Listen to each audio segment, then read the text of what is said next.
एक ऐसा स्टॉक जो सुबह से ही हम देख रहे हैं एक्शन में बना हुआ है और सिर्फ आज ही नहीं पिछले 6 महीनों में इस शेयर ने दमदार प्रदर्शन करके दिखाया है।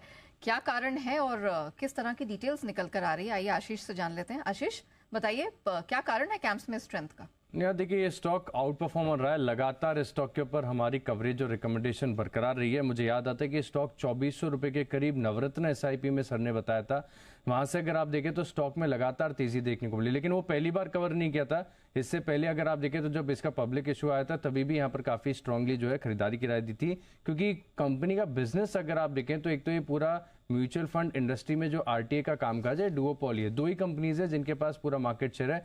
इसमें से भी अगर आप देखें तो मार्केट लीडर बना हुआ है कैम्स, जहां पर इनके पास 68% का मार्केट शेयर है। और साथ में अगर आप देखें तो एक एडेड बेनिफिट ये भी हो जाता है कि इनकी जो रेवेन्यू होती है, जो फीस चार्ज करते हैं, ये एयूएम से लिंक्ड होती है। तो जैसे कि हम देख पा रहे हैं कि बाजार में लगातार तेजी, नए कीर्तिमान बन रहे हैं, तो म्यूचुअल फंड इंडस्ट्री का भी एयूएम लगातार बढ़ता जा रहा है और इसी के साथ इनके जो कमीशंस हैं इसमें भी बढ़ोतरी देखने को मिलती है।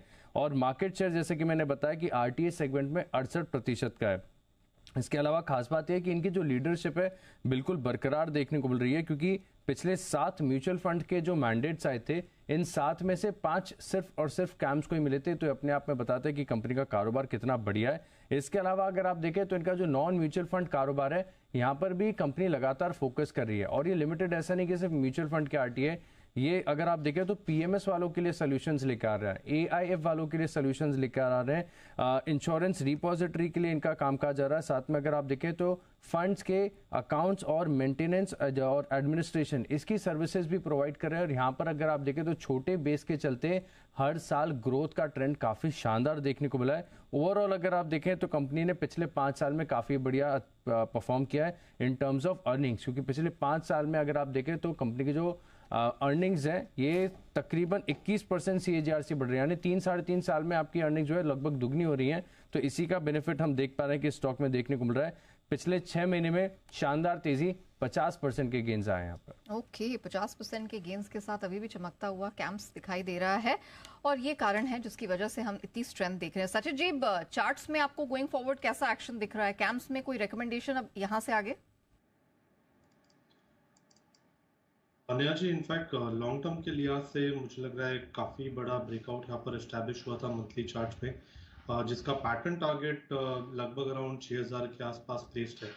बट यहाँ पर स्टॉक काफ़ी बार मौका देता है, तो यहाँ पर ब्रेकआउट मोमेंटम चेज ना करे, थोड़ा सा कंसोलिडेशन या करेक्शन हो जाता है, उसके बाद ही खरीदारी करने की सलाह होगी।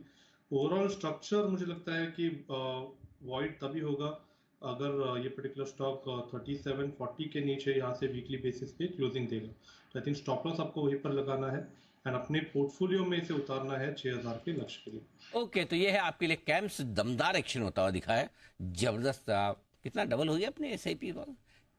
सर कब दिया था आपने? शायद 2023 एसआईपी नहीं था मेरे ख्याल से, नवरत्न स्पेशल 25 नवरत्न एसआईपी में भी था। नवरत्न एसआईपी भी था, बिल्कुल था सर। स्पेशल 25 में मुझे क्यों याद आ रहा कि सीडीएसएल और कैम्स में से मैंने कैम्स को चुना था, ऐसा मुझे याद है। स्पेशल 25 वाले स्टॉक, ऐसा स्टॉक जो आप अगले 25 साल के लिए रख सकते हैं अपने पोर्टफोलियो में, वो भी था। हाँ, नवरत्न एसआईपी तो खैर उसके बाद थी, कैम्स उसमें भी था। वहां